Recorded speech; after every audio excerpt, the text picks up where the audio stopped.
And joining us now, Eric Margolis, author of American Raj, Liberation or Domination, Resolving the Conflict Between the West and the Muslim World. Great to have you back here at TVO, Eric.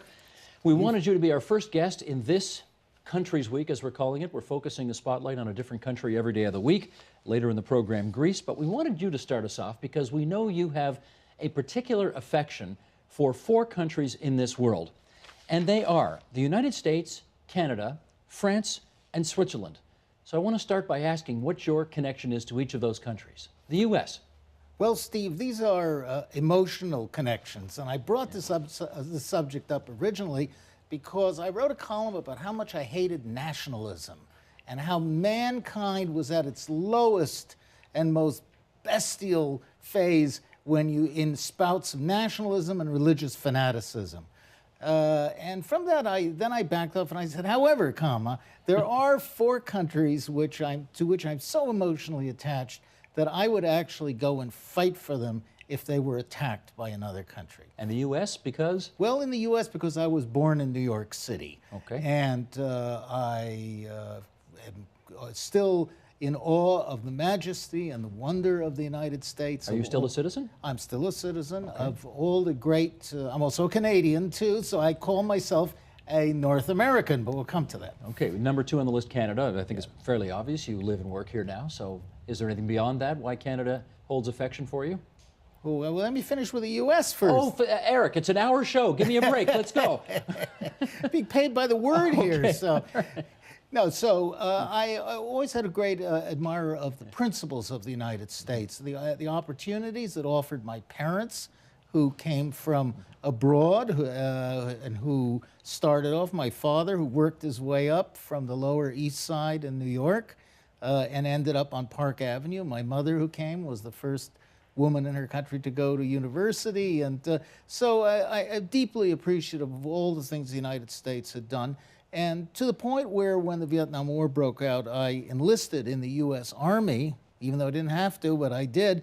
It's because I felt it was a citizen's duty. So that's but having said all that, to me, when I say United States, what I really mean is New York City. Okay.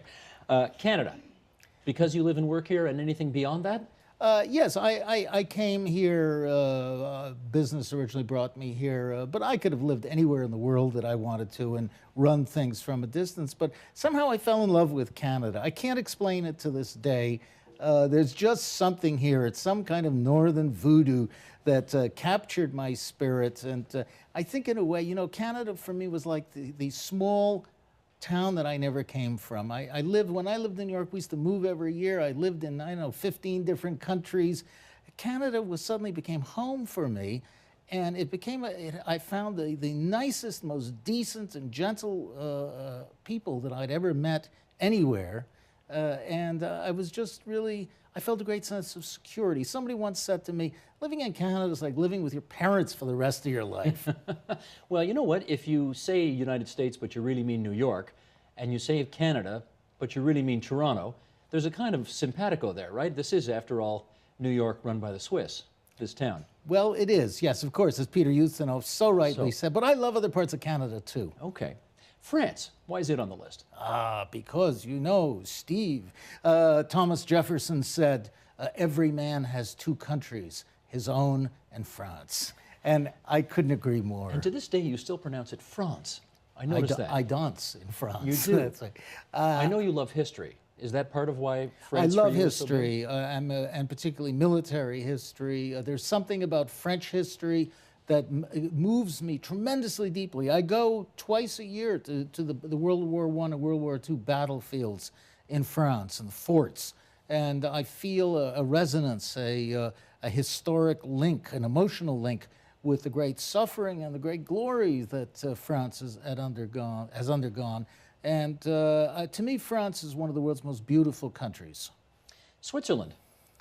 Switzerland, the country of my youth. I went to school in Switzerland as a youth. It is probably the world's most beautiful country. I have a great and deep emotional attachment to Switzerland because of what it stands for, a tough and valiant little country that has defended itself since the 1200s, the world's oldest democracy.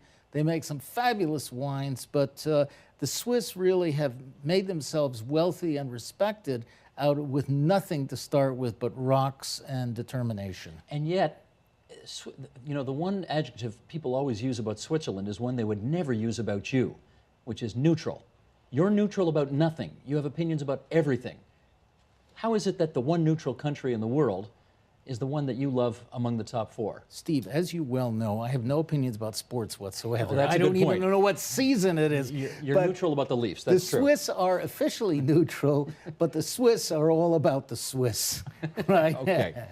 What, if anything, do the United States, Canada, France, and Switzerland all together, besides the fact they're democracies, what do they have in common? They have a respect for human beings. They have a very good manner of life, quality of life in their countries. They're decent societies. They're places where things work, where it's clean, where you can eat the food and drink the water. And they each have a very distinct personality that causes me to respect them. Are there, is there a kind of a similarity of cultures that you find as you go to all of these places?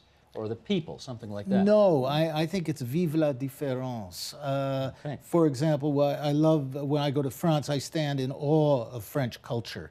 And the French keep it up too. They work very hard at it. I am in dismay at the lack of culture in the United States. I appreciate Canada's efforts to create a higher cultural level than in the U.S., and Switzerland is a very cultured, very, very refined country. Given how much you love France French culture, do you love Quebec French culture also? No, I don't feel the same empathy with Quebec French as I do in France, even though I like them a lot.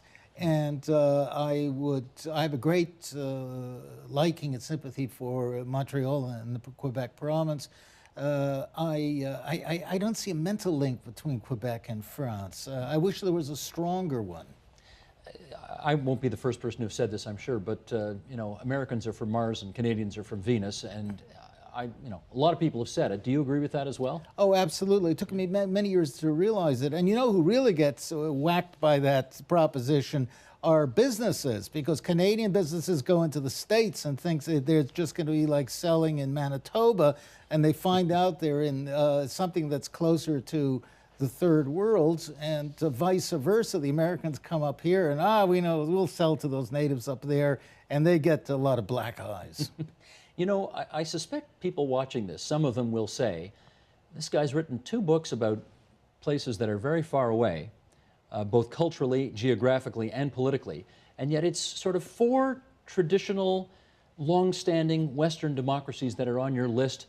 There's not a Bhutan or Syria anywhere on the list. Why is that? Well, no, Steve, these are the countries that I would defend and fight for. But there are other places I really like to go. I love Italy. I love Spain with a passion. I am fascinated by China. China is my university. I go once or twice a year to China, and I go to a new city every year. And I go to China exclusively to learn. I absorb, like hoover up as much as I can about Chinese culture and history as I go. Thailand, I've been going to for 35 years. I love Pakistan. It's a different planet. It's a wild and crazy and dangerous place. I mean, there are lots of other places around the planet that fascinate me, but when I want to go to rest and have lunch and drink a bottle of wine, it's France. But I remember with War of the Top of the World, your first book, where you spoke so admiringly of the Mujahideen that took on the Soviet Empire and ultimately were victorious. And I'm interested that you say those 4 countries are the countries you go to war for, but you watch those guys go to war, and you have great sympathy for them. Do you not feel the same way about, I guess you don't, about Afghanistan, for example, as you would, or about the Pashtun tribe itself? I have great sympathy for their struggles, not for the country itself, but I have sympathy for all people's struggles against injustice. This is, we were saying in an earlier program, this is my romantic nature. I always support underdogs, and when I see grave injustice, as in the case of Afghanistan, and even what's going on now, or in the Middle East, or in other parts of Asia, Chechnya, genocide in the Caucasus Mountains in Chechnya, my blood boils, and it's not for the country, but it's for the anguish of the people there. If there were one country in, that part of the world where you could see kind of doing the same kind of thing that you might do in Canada or the United States or France or Switzerland, which one would it be? Is there one in a kind of in the developing world? Well, that's a very tough question. There are countries that are worth defending and fighting for, like Israel, for example. I'm very pro-Turkish. I really like Turkey. I wouldn't lay down my life for the Turks. There's no other country that gives me that really strong emotional passion that I have for our own Western home. Gotcha. Incidentally, if you like Turkey, Wednesday night, we're doing Turkey on Countries Week, so you got to watch, okay, Wednesday night. I'll be watching. Your second book, American Raj, which we just talked about at the top, you lay out what should be done to avoid the worsening clashes between the Muslim world and the West. Just wonder, do you think the current gulf between those two worlds is primarily political or cultural? Oh, Steve, I think it's predominantly political. As I say in my book, over and over, the reason for all this ill will and bad blood and hostility is because what we have been doing over there in their part of the world, not because of there's some clash between civilizations or religions or cultures. There really isn't. In fact, we're getting a blending of cultures more than anything else. We are over here, but not necessarily over there, are we? Well, we are over there, I mean, in the sense that the West has intruded massively into the Eastern world, into the Muslim world, and that's why the natives are shooting back at us. They're angry. Are there not, though, real cultural differences between the two sides that are worth pointing out? Oh, of course there are. I was with a group of Canadian soldiers the other night who were saying, what's the matter with those Afghans? Why won't they let us show them what's the right way to run their country? Well, that's cultural imperialism at its crudest.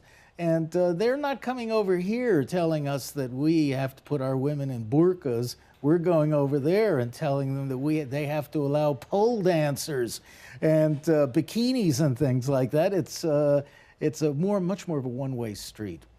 Here's something reported a couple of months ago in the New York Times. I want to read you this excerpt about it. It's about Switzerland. It goes like this. The posters taped on the walls at a political rally here capture the rawness of Switzerland's national electoral campaign.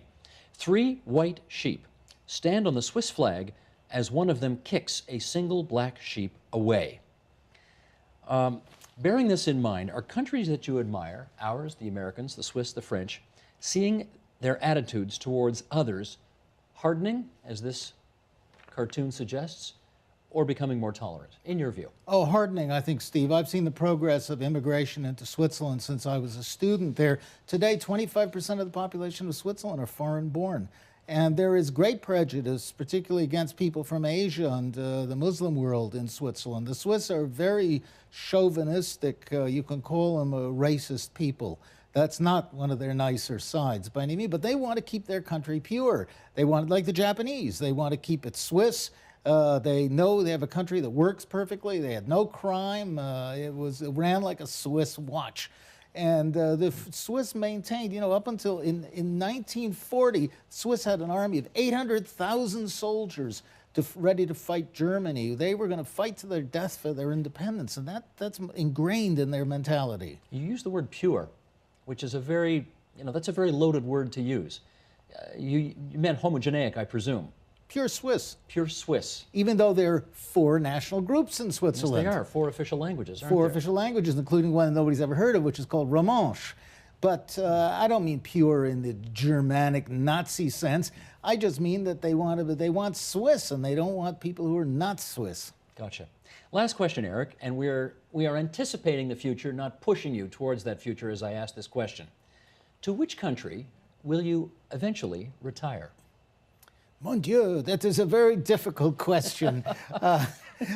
I think, all things considered, that France will be the country. I can see myself whiling away my final hours at a cafe table in Paris with a very good bottle of wine and a baguette. Not one of the frozen ones that they're selling, but the real ones that are made from fresh dough. You know what? I can see that too. You can? It's a perfect picture for you, it is. It's determined. Well, I'm on my way. Au revoir. Yes, you are. Eric, thank you so much for getting Countries Week kicked off, and à la prochaine, monsieur. Oui, bien sûr.